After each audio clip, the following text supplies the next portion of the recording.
로마서 1장 18절부터 32절까지의 말씀을 살펴보도록 하겠습니다. 로마서 1장 18절부터 32절. 로마서 1장 18절부터 32절까지 하나님의 말씀을 좀 길지만 제가 이제 여러분한테 교독하도록 하겠습니다. 길면요 읽긴 읽었는데 뭘 읽었는지 모를 때가 많아요. 그래도 괜찮아요. 자, 로마서 1장 18절부터 32절 제가 이제 여러분한테 교독하도록 하겠습니다. 하나님의 진노가 불의로 진리를 막는 사람들의 모든 경건하지 않음과 불의에 대하여 하늘로부터 나타나나니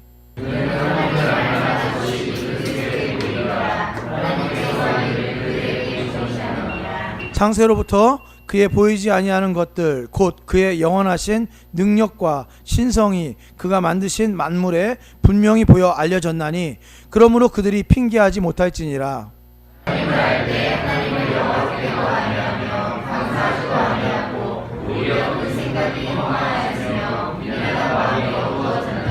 스스로 지혜 있다 하나 어리석게 되어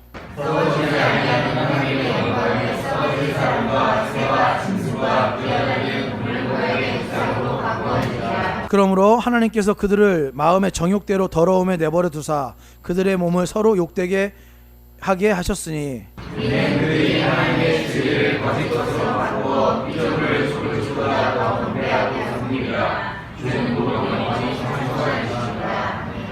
이 때문에 하나님께서 그들을 부끄러운 욕심에 내버려 두셨으니 곧 그들의 여자들도 순리대로 쓸 것을 바꾸어 영리로 쓰며 그와 같이 남자들도 순리대로 여자를 쓰려고 서로 향하여 우리들이 우리 뜻하네 남자가 남자로 부끄러우기를 하여 그들의 그들의 정당한 보험을 그들 자신이 바랍니다. 또한 그들이 마음에 하나님 두기를 싫어하며 하나님께서 그들을 그 상실한 마음대로 내버려 두사 합당하지 못한 일을 하게 하셨으니 곧 모든 불의, 철학, 탐욕, 악의가 가득한 자요 시기, 살인, 분쟁, 사기, 악독이 가득한 자요 순순한 자요 비방하는 자요 하나님께서 미워하시는 자요 능욕하는 자요 교만한 자요 자랑하는 자요 악을 도모하는 자요 부모를 거역하는 자요 은혜한 자요 배약하는 자요 부정한 자요 무자비한 자 있습니다. 그들이 이 같은 일을 행하는 자는 사형에 해당하다고 하나님께서 정하심을 알고도 자기들만 행할 뿐 아니라 또한 그런 일을 행하는 자들을 옳다 하느니라. 아멘. 오늘의 설교 제목은 복음의 시작 하나님의 진노라는 메시지를 살펴보려고 합니다. 오늘은 로마서 강의 5번째 시간입니다. 지난주까지의 내용이 로마서 전체 서론에 해당된다면 오늘 본문의 내용은 로마서 본론에 해당되는 부분입니다. 오늘 본문이 좀 길죠. 평상시는 17절까지 4번 설교했는데 18절부터 32절까지 한 번의 설교로 끝난다니까 좀 아쉽죠. 그래도 할 수 없습니다. 그래도 할 수 없어요. 대략적으로 훑어보고 마치겠습니다. 아무튼 본론에 들어가기 전에 여러분에게 질문 하나 드리고 시작을 할게요. 어떤 질문이냐면 이런 질문입니다. 여러분은 구원에 확신이 있습니까? 라는 질문이에요. 우리 많이 들어봤죠? 여러분 구원에 확신이 있습니까? 많이 들어봤죠. 저는 그렇게 막 좋아하는 질문은 아닙니다. 대부분 여기 계신 분들은 구원에 확신이 있다고 저는 생각을 합니다. 그리고 그 구원의 확신이 전혀 흔들리지 않을 것이라고 저는 생각을 해요. 그렇다면 이 구원의 확신이 언제 생겼죠? 대부분 말씀할 수 있겠죠. 마음속으로 예수 그리스도를 시인하고 인정하고 고백하는 순간, 다른 말로 말하면 예수 그리스도를 믿은 다음부터 구원의 확신이 생겼을 것입니다. 그렇다면 구원의 확신이 생겨서 여러분 좋습니까? 좋은가요? 구원의 확신이 생기니까 좋은가요? 다른 말로 기쁜가요? 다른 말로 구원의 감격이 있으신가요? 구원 받았다는데 무지무지 좋은가요? 한번 생각해 볼 필요가 있는 것 같아요. 솔직히 말해서 구원 받았다고 해서 좋은 것이 별로 없습니다. 왜 그렇죠? 왜 그럴까요? 구원을 받았다고 하는데 달라지는 게 별로 없잖아요. 달라진 게 구원 받았다고 하는데. 예를 들면 어떤 사람은 구원이 뭐냐고 물어보면 예수 믿고 구원받는 게 무엇입니까? 라고 물어보면 예수 믿고 어디 간다고요? 천국 가는 것이라고 대답하죠. 그럼 여쭤볼게요. 여러분 중에 혹시 나는 지옥 갈 것이다 라고 생각했던 분 있어요? 나는 지옥 갈 것이다 라고 생각한 적 있어요? 없잖아요. 우리는 당연히 천국 갈 것이라고 생각했잖아요. 근데 예수 믿으면 어디 가냐 그러니까 천국 간대. 뭐 달라진 게 있어야죠. 예를 들면 내가 천국을 안 갈 사람인데 천국 간다면 뭔가 달라져서 감격이 있을 수 있고 기쁨이 있을 수 있을 텐데, 우리는 원래 천국 갈 것이라 생각했잖아요. 원래부터 우리는 천국 갈 것이라 생각했기 때문에 당신 예수 믿으면 천국 갑니다, 뭐 그렇게 뭐 감동이나 감격이 있을 수가 없어요. 원래 그렇습니다. 예수 믿는 게 원래 그래요. 이 부분이 중요합니다. 이 부분이 오늘 제일 중요한 부분이에요. 기독교인들은 대부분 자기가 천국 갈 것이라고 생각하며 산다는 것, 이것이 진짜 중요한 부분이에요. 그게 잘못됐다는 거예요. 근데 오늘 본문은요 이렇게 말합니다. 그렇지 않다라고 말합니다. 그것이 잘못됐다라고 말하는 거예요. 그렇지 않다. 너희들은 원래 천국 갈 존재가 아니었다는 거예요. 오늘 본문은요. 본문은요 모든 사람이 다 의인이 아니라 모든 사람이 다 죄인이다라는 거예요. 너희들은 다, 모든 사람은 다 심각한 범죄를, 심각한 죄악들을 저지르고 있다는 겁니다. 옛날 어르신들 기도하면요 이렇게 기도하죠. 영 죽을 수밖에 없는 죄인, 뭐 이런 말. 허물과 죄로 죽었던 죄인, 뭐 이런 말. 죄인 중에 제가 괴수입니다, 뭐 이렇게 기도하잖아요. 그래도 찬송가에도 그렇게 많이 나오고 성경도 그렇게 말합니다. 바울도 고백하기를 자기가 그렇게 죄인이라고 고백했었죠. 저는요 처음에 그분들 기도 이렇게 들어보면요, 그 노인들이 나와가지고 그분들 진짜 착하게 살거든요. 근데 진짜 착하게 사는 분들이 나와서 뭐 나는 처주기의 죄인입니다 뭐 이렇게 기도하면 앉아가지고 저는요 속으로 계속, 아니 저 장로님, 저 권사님 그렇게 죄 많이 안 저지르는데 왜 저렇게 기도할까? 왜 저렇게 회의적이고 비판적이고 왜 저렇게 처절할까? 라고 생각했었어요. 근데 제가 성경을 공부하면 할수록, 또 제가 신앙생활을 하면 할수록, 성경을 공부하면 할수록 내가 정말 죄인이구나 라고 생각하게 됐고요, 신앙생활을 하면 할수록 내 자신을 들여다보게 되면 내가 정말 죄인이구나 이렇게 생각을 하게 되더라 이거죠. 그래서 처절하게 고백할 수 없는 상황이 되더라 이겁니다. 정말 내가 죄인 중에 괴수구나, 괴수대 백과사전, 내가 죄인 중에 정말 괴수구나 라고 생각할 수밖에 없게 되더라 이겁니다. 복음이라는 것은 복된 소식이라고 말씀드렸죠. 복음이라는 것은요 천국에서 출발하는 것이 아닙니다. 복음이라는 것은 천국에서 출발하는 것이 아니고, 복음은요 지옥에서 출발하는 것입니다. 우리가 원래부터 구원받을 존재였다면 복음은요 필요가 있어요, 없어요? 원래부터 구원받을 존재였다면 복음이 필요가 없어요. 우리가 원래부터 구원받을 수가 없는 존재이기 때문에 복음이 필요한 겁니다. 우리가 천국에서 출발하면 복음이 필요 없어요. 지옥에서 출발해야 복음이 복음되고 복음이 의미가 있는 것입니다. 이런 상황을 이해하고 인식하면서 로마서 1장 18절을 보셔야 돼요. 그래야 조금 더 이해가 더 잘 됩니다. 로마서 1장 18절 제가 읽을게요. 하나님의 진노가 불의로 진리를 막는 사람들의 모든 경건하지 않음과 불의에 대하여 하늘로부터 나타났다. 첫 단어가 뭡니까? 하나님의 진노가 나타났다는 거예요. 여러분 복음 그러면 어떤 단어가 나타나야 될 것 같아요? 하나님의 축복이 이렇게 나와야 될 것 같아요. 복음이잖아요. 성경은 그렇게 말하지 않습니다. 하나님의 축복이라고 시작하지 않아요. 하나님의 진노가 임했다는 거예요. 하나님의 진노, 복음의 본질을 이야기한다고 얘기하고는 또 지금 로마서의 본론을 시작하는 첫 단어가 하나님의 진노라는 단어예요. 무서운 단어죠. 여러분 박대국 목사의 진노 별로 안 무섭잖아요. 무서워요? 별로 안 무섭잖아요. 제가 뭐 화내봤자 뭐 얼마큼 화내겠어요. 제 딸은 좀 무서워합니다. 근데 박대국 목사의 진노가 아니에요. 성경은 그렇게 써 있지 않습니다. 하나님의 진노가 이렇게 쓰여 있어요. 무서운 단어예요. 하나님의 진노가 임한대요. 누구에게 임합니까? 누구에게 임해요? 불의로 진리를 막는 어떤 사람들이 있어요. 불의로 진리를 막는 어떤 사람들의 경건치 않음과 또한 불의에 대해서 임한다고 얘기하는 거예요. 솔직히 말씀드려서 하나님의 진노라는 단어를 들으면 좀 약간 꺼려집니다. 왜요? 우리가 생각하는 하나님은 어떤 하나님이세요? 하나님에 대한 정의. 우리가 생각하는 하나님은 사랑이십니다. 하나님은 사랑이십니다. 우리는 하나님을 사랑으로 인식하잖아요. 그런데 그 하나님께서 진노하신다, 이것이 좀 말이 안 맞는 것처럼 보여지는 거예요. 그래서 유명한 이단, 마르키온이라는 유명한 이단이 있어요. 말시온이라도 하는데, 마르키온이라는 유명한 이단은 성경에서 하나님의 진노에 관한 부분들을 다 지워요. 로마서 1장에서 하나님이라는 단어를 지워버렸어요. 진노가 임했다, 이렇게 표현한 거예요. 왜요? 하나님 무엇이니까? 하나님은 사랑이시니까 지워버린 거죠. 근데 여러분 한번 묵상 한번 해보세요. 하나님이 사랑이시면 진노하지 못합니까? 제가 묵상해본 결과 제 나름대로의 결론은 하나님은 사랑이시기 때문에 진노하십니다. 하나님은 사랑이시기 때문에 진노하십니다. 징계가 있는 이유는 하나님이 사랑이기 때문에 그래요. 하나님 사랑이기 때문에 징계하시고 진노하십니다.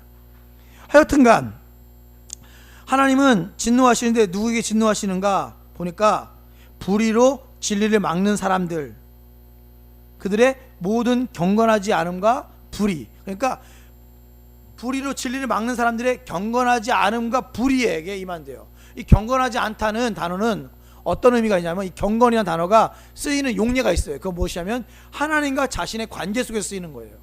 이 경건은 사람들 사이에 말하는 것을 경건이라고 하지 않고 하나님과의 관계 속에서 경건이란 말을 써요. 경건하지 않다는 건 무엇입니까? 하나님과의 관계가 좋지 않다는 거예요. 하나님 앞에서 경건하지 않다는 겁니다. 불의란 단어는 사람들과의 사이에서의 관계를 말합니다. 사람들 사이에서의 관계가 어떻다? 불의하다, 좋지 않다는 거예요. 그런 사람들에게 나타난다는 거죠. 그러니까 하나님께는 경건해야 되고요, 사람들에게는 의를 세워야 한다는 말씀입니다. 기독교인들은 대부분 하나님께 잘해야 된다고 생각해요. 그거 맞아요. 하나님께 잘해야 되죠, 하나님께. 그런데 죄송합니다만 사람들에게는 어떻게 하죠? 대충대충 해요. 그래서는 안 된다는 거죠. 무슨 말입니까? 기독교는 하나님께 경건한 만큼 사람들에게 의를 세우는 종교입니다. 위로는 하나님을, 좌우로는 형제자매들, 이웃들, 남들에게, 사람들을 섬기는 종교. 그래서 기독교라고 하죠. 위로는 하나님을, 좌우로는 사람들을 섬기는 종교를 기독교라고 합니다. 지금까지 살면서, 신앙생활하면서 하나님께만 집중했다면 그것은 반쪽 신앙생활이에요. 반쪽만 신앙생활한 겁니다. 하나님께는 경건하게 잘하시고 좌우로는 이웃을 섬길 줄 아는 마음을 가지셔야 돼요. 대한민국 장로교 합동 측의 가장 큰 맹점 중에 하나가 이거죠. 하나님께는 아주 잘하는데 사람들에게는 잘 못하죠. 불의를 행하면 안 돼요. 사람들에게 불의를 행하면 안 된다는 거죠. 그런 사람들에게 하나님의 진노가 임한다는 거네요. 자, 하나님의 진노가 임하는 이유는 뭘까요? 이유는 19절 이하에 적혀 있어요. 19절 제가 읽을게요. 19절 보세요. 이유입니다. 이유는 하나님은 알만한 것, 그것이 무엇인지 잘 모르겠지만 하나님은 알만한 그것이 그들 속에, 그들은 누굽니까? 그 불의를 행하는 사람들이죠. 그들 속에 보임이라. 하나님께서 이를 그들에게 보이셨느니라. 하나님이 진노하신 이유는 간단하게 말하면 하나님을 알만한 것, 다른 걸 말하면 하나님의 능력과 신성이고, 다른 말하면 하나님 자신이에요. 하나님을 보여줬다는 거죠. 그런데 사람들이 봤는데도 불구하고 악하게, 경건하지 않고 불의로 살았다는 겁니다. 계속해서 20절, 창세로부터 그의 보이지 아니하는 것들 곧 그의 영원하신 능력과 신성, 하나님의 능력과 신성이 그가 만드신 만물에 분명히 보여 알려졌나니 그러므로 그들이 핑계하지 못할 것이다. 핑계하지 못할 이유가 있는데 그건 무엇이냐면, 창세 전부터 하나님께서 세상을 만드신 그때부터 하나님께서 천하 만물 가운데서 하나님은 친히 드러내 보여줬다는 거예요. 이것을 무엇이라면 계시라고 합니다. 계시, 한문으로 10개 보일시. 제가 여기다가 뭘 숨기고 이렇게 가리고 있다가 열어서 보여주는 것을 계시라고 말해요. 하나님이 자기 자신을 드러내 보여주는 것을 계시라고 말합니다. 계시라고 말해요. 어떤 사람들이 가끔 이렇게 얘기할 때가 있죠. 하나님께서 나에게 계시해 주셨습니다 뭐 이러죠. 그렇게 말하는 사람도 있잖아요. 그것이 무엇입니까? 하나님께서 무엇인가를 보여줬다는 거예요. 그것을 계시했다 이렇게 말하죠. 계시에는 두 가지 종류가 있습니다. 하나는 일반 계시라는 말이 있어요. 일반 계시. 일반 계시는 다른 말로 자연 계시라고도 말해요. 일반적이다. 일반 계시. 두 번째, 특별 계시가 있어요. 특별하다. 특별 계시. 특별 계시가 성경책입니다. 여러분이 알았을 때, 알고 있을 때 우리가 특별하게 받은 거예요. 성경책이에요. 하나님의 말씀을 특별히 받은 것을 특별 계시다. 여기 보면은 누가 나타난다는 거죠? 하나님이 나타난다는 거죠. 이 성경을 보면 하나님이 드러난다는 거예요. 하나님이 특별히 보여줬다. 특별 계시. 일반 계시는 뭐냐? 다른 말로 자연 계시라고 말하는데, 일반 계시는 뭐냐? 자연 만물을 보면 거기에 하나님이 드러난다는 거죠. 하나님의 의지가 담겨져 있고요, 하나님의 성품이 자연 만물을 보면 드러난다는 거예요. 여러분, 코가 왜 밑으로 되어 있을까요? 비 맞으면 빗물 안 들어가게 하려고 있는 거겠죠? 아, 진짜예요. 믿지 않는 분위기인데. 코가 위로 돼 있어 봐요. 그럼 큰일 나죠. 배영하기는 쉽겠네. 그러면 속눈썹은 왜 있어요? 먼지 안 들어가게 하려고요? 여기 겉눈썹은, 눈썹은 왜 있을까요? 땀이 눈에 안 들어가게 하려고. 뭔가 이유가 있겠죠? 여러분, 손금 왜인지 아세요? 손금이 있어야 손이 접힙니다. 손금이 있어야 이거 잡을 수가 있어요. 손금 없는 여기 있죠? 여기 손금 없잖아요. 자, 접어보세요. 여기 한번 접어보세요. 안 접히죠? 여기 왜 안 접히죠? 금이 없잖아요. 금이 없으니까 안 접혀요. 금이 없는 데는 안 접혀요. 금이 있는 데 접힙니다. 여러분, 그 지구가 수금지와 목도 천해명, 뭐 명왕성 얘기는 좀 지금 해두고, 우리가 어렸을 때는 수금지와 목도 천해명을 외웠으니까, 수금지와 목도 천해명, 지구가 예를 들면 조금만 더 태양과 가까웠으면 우리는 어떻게 된다고 합니까? 다 타 죽는다고 얘기하죠. 지구가 태양보다 조금만 더 멀었으면요, 다 얼어 죽는다고 얘기하죠. 여러분, 지구 시속이 지구가 마치 팽이처럼 돌고 있잖아요. 시속 몇 킬로로 도는 줄 아세요? 인터넷 검색해 보세요. 다 나와요. 1669km. 1669km의 속도로 지구가 자전하고 있대요. 엄청 빨리 돌고 있는 거예요. 우리가 1669km, KTX보다 한 대여섯 배 빠르게. 요번에 자기 부상 무슨 열차 나온다 하잖아요. 뭐 하여튼 1200km 달리는 무슨 열차가 나온다고 하죠. 그런 것처럼 1669km로 자전하고 있대요. 근데 공전 속도는 자전 속도보다 엄청 빠른데, 공전 속도는 얼마인지 아세요? 다 찾아왔어요. 초속 30만 킬로미터. 초속이에요. 시속으로는 아니네요. 이거 잘못 맞을 거예요. 초속 30만 킬로미터, 시속으로는 10만 7,160km. 시속. 그러니까 공전하는 속도보다 엄청 빠른, 자전하는 속도보다 엄청 빠른 속도로 우주를 팡 하고 막 날아가고 있는 중이에요. 지금 지구가 엄청 빠르게 달려가고 있는 중이죠. 근데 여러분, 느끼세요? 느끼지는 못하죠. 한번 상상해 보세요. 이것을 한순간 0.1초만 멈춘다면 어떤 일이 벌어질 것 같아요? 자전이든 공전이든 한순간 딱 멈추면, 1초만, 0.1초만 멈추면 어떤 일이 벌어질 것 같아요? 물리적으로 튕겨나가죠. 관성의 법칙이 작용하잖아요. 막 돌다가 순간적으로 딱 멈춰보세요. 그러면요, 지구 안에 있는 모든 건물과 모든 동식물과 우리까지 다 우주로 튕겨나갑니다. 공전을 막 하다가 한순간 딱 멈춰보세요. 버스에서 튕겨나가듯이 한순간 딱 멈추는 순간 다 튕겨나가는 거죠. 근데 한순간도 오차 없이 이거 진행되고 있는 거죠. 제가 중국에 가서, 여기 한미 씨랑 같이 갔었는데, 중국에 가서 만리장성을 봤어요. 와, 진짜 엄청나요. 대단하더라고. 입이 떡 벌어지더라고. 와, 살벌하다, 대단하다. 갑자기 생각나는데 그 건희 엄마랑 그 제 아내랑 그 만리장성 가서 그 만리장성 바로 밑에 그 거기서 길거리에서 그 두리안 먹다가 미칠 뻔했던 기억이 나네요. 만리장성 바로 밑에서 만리장성 가서 이렇게 보고 있는데 와 진짜 엄청나더라고요. 그 놀란 이유가 뭐냐면 어떻게 사람이 이걸 만들 수가 있을까.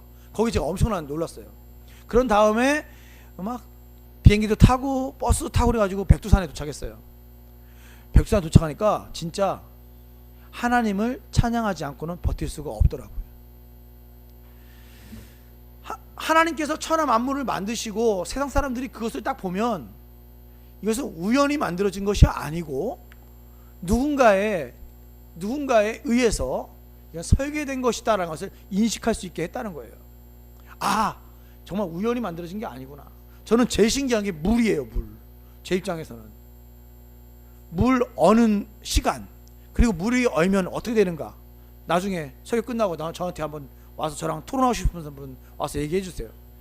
저는 창조과학을 좋아하는 사람은 아닙니다. 그런데 창조과학을 좋아하는 사람은 아닌데, 그런데 저는요 과학을 보면 그 다음에 또 세상을 보면, 천하 만물을 보면 하나님이 세상을 만드셨구나 고백할 수밖에 없다 이거죠. 여러분 그거 아세요? 전 세계에 가장 많은 예수 믿는 직업군이 뭔지 아세요?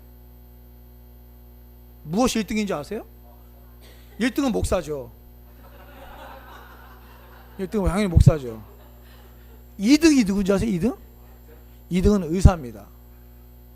사람을 보면요 예수를 그러니까 하나님을 고백하지 않을 수가 없대요. 사람을 보면. 3등이 과학자예요. 세상을 보면 하나님을 인정하지 않을 수가 없다는 거예요. 여러분 그걸 아셔야 돼요. 그렇기 때문에 이런 것을 가만히 들여다보면 하나님을 분명히 알 수 있는데 사람은 그렇게 하나님을 찾지 않았다는 거예요. 어떻게? 21절 이하에 제가 읽을게요. 21절부터 23절 제가 읽을게요. 하나님을 알았다는 거죠. 하나님을 알되 하나님을 영화롭게도 아니하며 감사하지도 아니하고 오히려 그 생각이 허망하여지며 미련한 마음이 어두워졌나니 스스로 지혜 있다라고 말을 하나 어리석게 되어서 썩어지지 아니하는 하나님의 영광을 썩어질 사람과 새와 짐승과 기어다니는 동물 모양의 우상으로 바꿨다. 하나님께서는 만물 즉 자연과 인간을 통해서 하나님의 실존을 드러내 보여주셨는데 계시하셨는데 인간들이 하나님을 알되 하나님을 알았다는 거예요. 그러나 하나님이 영화롭게 아니하고 감사하지도 아니하고 마음이 허망해져서 미련해져서 어리석게 되어서 해서는 안 될 일, 그러니까 하나님과 다른 것으로 하나님을 바꿨다는 거예요. 그게 바로 우상을 섬기게 되었다는 거죠. 영광스러운 하나님의 형상을 다른 것으로 바꿔서 새와 짐승과 동물의 모양으로 바꿔서 섬겼다는 거예요. 그러니까 우상을 만들었다. 이게 인간의 삶이 그랬다는 거죠. 그러니까 하나님께서 어떻게 했다? 하나님이 진노하셨다는 거예요. 우상을 정확하게 아셨으면 좋겠는데 무엇이 우상인지 정확하게 아셔야 돼요. 가끔 우리가 뉴스나 이런 거 보면은 뭐 해인사에 어떤 예수 믿는 청년들이 가서 불상 앞에서 예수 천당 불신 지우고 외치면서 뭐 이렇게 막 예수 믿어라 라면서 그 땅 받기도 하고 뭐 이렇게 해인사 무너뜨리기 위해서 이렇게 했다 뭐 이런 얘기 많죠.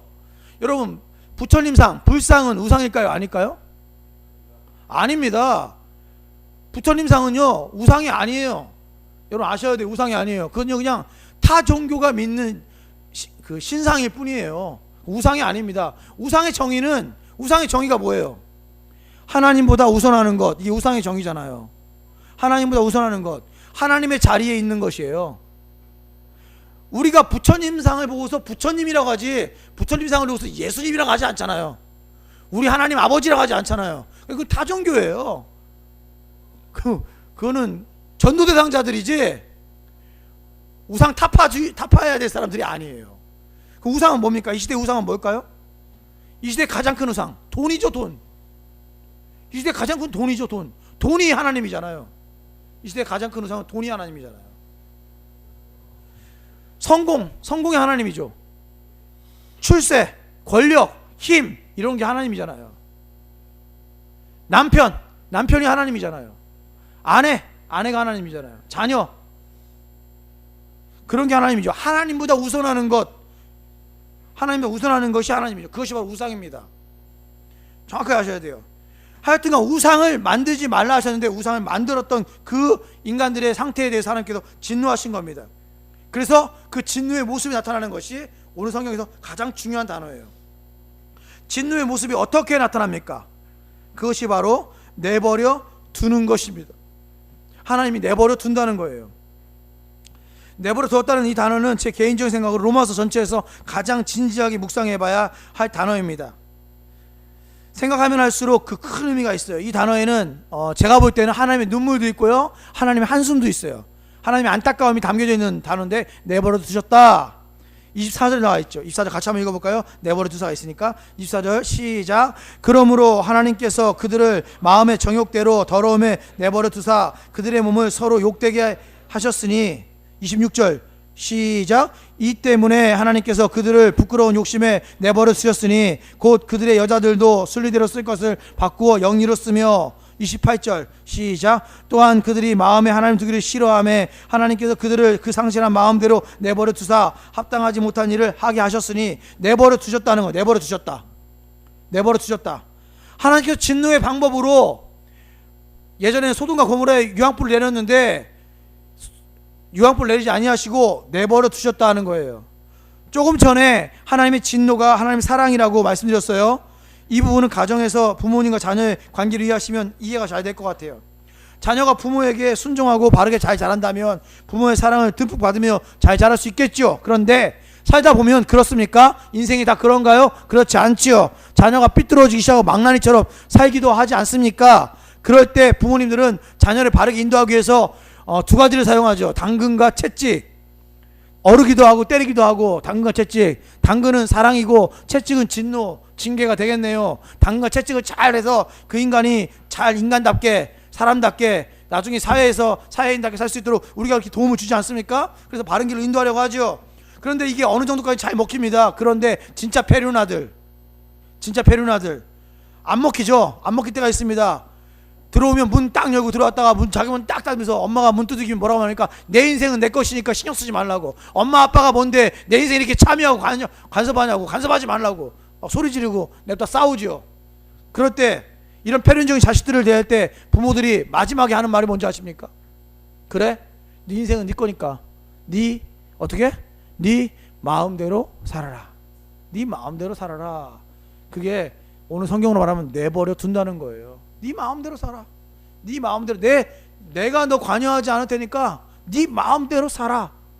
그것이 하나님 입장에서 내버려 두는 것입니다. 사랑하는 성도 여러분, 신본주의란 말이 있어요. 신본주의란 말이 있는데, 이 신본주의 반대말이 뭔지 아십니까? 어떤 사람들은 유물론이라고 말하는데 아닙니다. 유물론이 아닙니다. 신본주의의 반대는 인본주의입니다.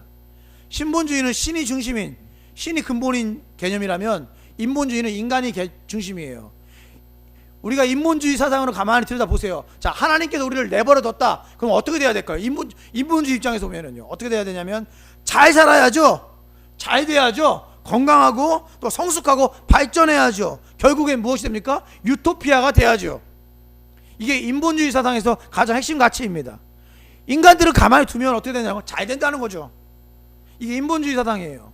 근데 신본주의 입장에서 보면 그렇지 않다는 겁니다. 성경은요, 말하기를 인간은 가만히 내버려두면 어떻게 된다는 거예요? 점점 더 악해진다는 거예요. 그것이 인간을 볼 때 인간의 실존이고 인간의 본질이라 이거죠. 인간을 가만히 두면 점점 더 악해지는 존재이다 라는 거예요. 그것이 오늘 26절부터 31절까지 쭉 하나님께 내어버려 뒀을 때 나타나는 인간들의 형태, 자태가 26절부터 쭉 나와 있어요. 기록되어 있습니다. 26절 제가 읽을게요. 26절부터. 이 때문에 하나님께서 하나님의 진노가 임해서 그들을 부끄러운 욕심에 내버려 두셨어요. 곧 그들이 여자들도 순리대로 쓸 것을 바꾸어 영리로 쓰며, 그와 같이 남자들도 순리대로 여자 쓰기를 버리고 서로 향하여 음욕이 불릴듯하며. 여자들이 순리대로 쓸 것을 바꾸어 영리로 쓰는 것, 남자들이 순리대로 여자 쓰기를 버리고 서로 향하여 음욕이 불릴듯 하는 거, 이게 뭡니까? 그렇죠. 동성애죠. 여자들이 남자들과 관계를 맺어야 되는데 여자들이 남자들과 관계를 맺는 것이 아니라 여자들끼리 관계를 맺는 걸 말해요. 또 남자들이 여자와 관계를 맺어야 되는데 그게 아니라 남자들이 자기들끼리 관계를 맺는 것을 말해요. 그런 동성애를 하더라 이거지요. 서로 향하여 음욕이 분리듯하며 남자끼리 남자가 남자와 더불어 부끄러운 일을 행하여 그들의 그릇 때문에 상당한 보응을 그들 자신이 받았느니라. 또한 그들이 마음에 누구 두기를 싫어해요? 하나님 두기를 싫어하며. 중요한 단어입니다. 제일 중요해요. 이 로마서 1장 18절부터 32절 중에서 가장 중요한 구절이라고 생각해요. 마음에 하나님 두기를 싫어했다. 인간이 마음에 하나님 두기를 싫어함에 이것이 뒤에 나오는 모든 범죄의 가장 근본 문제예요. 마음에 하나님 두기를 싫어했다는 거예요. 마음에 하나님 두기를 싫어함에 하나님께서 그들을 그 상실한 마음대로, 그 허망한 마음대로, 그들의 그 무너진 마음대로 그냥 내버려 두셨어요. 내버려 두사 합당하지 못한 일을 하게 그냥 두셨다는 거예요. 그냥 지켜봤다는 거예요. 내버려 두고 지켜봤다는 거죠. 어떤 일을 합니까? 곧 모든 불의, 추악, 탐욕, 악의가 가득한 자요, 시기, 살인, 분쟁, 사기, 악독이 가득한 자요, 수근수근하는 자요, 비방하는 자요, 하나님께서 미워하시는 자요, 능욕하는 자요, 교만한 자요, 자랑하는 자요, 악을 도모하는 자요, 부모를 거역하는 자요, 우매한 자요, 배약하는 자요, 무정한 자요, 무자비한 자라. 이런 사람으로 변하더라 이거죠. 21가지의 범죄가 적혀 있는데 21가지 다 끝일까요? 아닙니다. 이거는 모든 죄를 다 망라한 것입니다. 21가지 적혀 있는 것은 모든 죄를 다 망라한 거예요. 하나님께서 진노하셔서 그들에게 진노하셔서 그냥 그들을 내버려 두니까, 내버려 둔 현상으로 사람들은 이런 범죄들을 계속해서 지르게 되더라 이거죠. 우리 안에 하나님이 계시지 않고 하나님께서 우리들을 내버려 두면 우리들은 언제든지 이런 악한 상태로 돌아가게 됩니다. 짐승보다 못한 상태가 된다는 사실을 기억하십시오. 그런데 본문은 여기서 끝나지 않습니다. 32절 같이 한번 읽어볼까요? 32절 시작. 그들이 이 같은 일을 행하는 자는 사형에 해당한다고 하나님께서 정하심을 알고도 자기들만 행할 뿐 아니라 또한 그런 일을 행하는 자를 옳다 하느니라. 알고 있답니다. 무엇을 알고 있습니까? 이런 악한 일을 행하면 무엇이라고요? 사형이다 라는 것을 알고 있다는 거예요. 그런데 그 알고 있음에서 끝나지 않고 두려움 없이 자기들이 이 범죄를 저지를 뿐 아니라 이 범죄를 저지르는 그 사람들을 보면서 너희들 정말 잘하고 있다, 너희 정말 옳다 라고 이야기를 한다는 거예요. 살면서 많이 보죠. 전 많이 봤어요. 많이 봅니다. 하나님의 법대로 하면 손해본다고, 하나님의 법대로 하면 손해본다고, 잘 살려면 법을 좀 어겨야 한다고, 그렇게 사는 것이 좋다고, 예수 믿지만 세상과 타협해야 한다고, 예수 믿지만 하나님 법이든 세상 법이든 잠깐 장롱 속에 처박아둬야 된다고. 이것이 우리들의 실존입니다. 하나님을 마음에 두지 않은 사람들의 실존이에요. 하나님 없이 사는 것, 그리고 그것이 옳다고 하는 것, 그것이 그리고 진짜 옳은 줄 아는 것. 저는 솔직히 이런 사람들 많이 봤어요. 그런데 그들이 재미있는 것은 그들이 망하지 않더라고요. 그게 하박국의 고백이었죠. 왜 저렇게 악하게 사는 사람들이, 잘못 사는 사람들이 망하지 않고 흥합니까? 이것이 하박국의 고백이었어요. 질문이었어요. 망하지 않더라 이거죠. 그 하박국의 질문에 대해서 주님께서 말씀하시기를 의인은 믿음으로 사는 것이다 이렇게 말했다는 거죠. 지금 이 시대도 마찬가지겠죠. 그들이 망하지 않고 심지어는 더 잘 사는 그들을 향해서 그들은 범죄라고, 그들은 악하다라고 이야기하는 것에서 끝날 수 있지만 주께서 우리에게 요구하시는 것은 너희들은 그렇게 살지 말아라 라는 겁니다. 심지어 거기다가 더해서 믿음으로 살라라는 거죠. 사형에 해당한다는 것, 하나님이 정하심을 알고 있으면서도 더럽고 추악하게 사는 사람들이 세상에 팽배하고요. 교회 안에도 많습니다. 교회 안에도 많아요. 한번 묵상 한번 해보세요. 사형에 해당한다고 하나님께서 정하시면 안다는 것에 대해서 묵상 한번 해보세요. 사형이라는 것 안다. 한번 묵상 한번 해보세요. 사형이라는 것 안다. 사형이라는 건 내가 안다. 여러분의 삶과 비교해서 한번 생각해보세요. 여러분 어떻습니까? 이거 사형이라는 거 알지 않습니까? 그런데 행하나요? 안 하나요? 그것이 옳다 정도는 안 해도 우리도 하잖아요. 똑같이. 저도 잘 알고 있어요. 여러분 진짜 잘 알고 있습니까? 한번 생각해 보세요. 이런 죄를 저지르면 사형이다. 불의, 추악, 탐욕, 악의, 시기, 살인, 분쟁, 사기, 악독, 수근수근, 정말 이런 것들이 사형이라는 것을 여러분 알고 계십니까? 수근수근 제가 잘하는 거, 뭐 일종의 뒷담화라고 할 수 있겠죠. 제가 잘하는 거 수근수근. 한번 묵상 한번 해보세요. 제가 왜 수근수근을 말하냐면 여기 나온 것 중에서 가장 작은 죄 같아요. 동성애 그러면 뭐 사형이죠. 근데 수근수근 사형 좀 심하지 않습니까? 수근수근 사형이래요.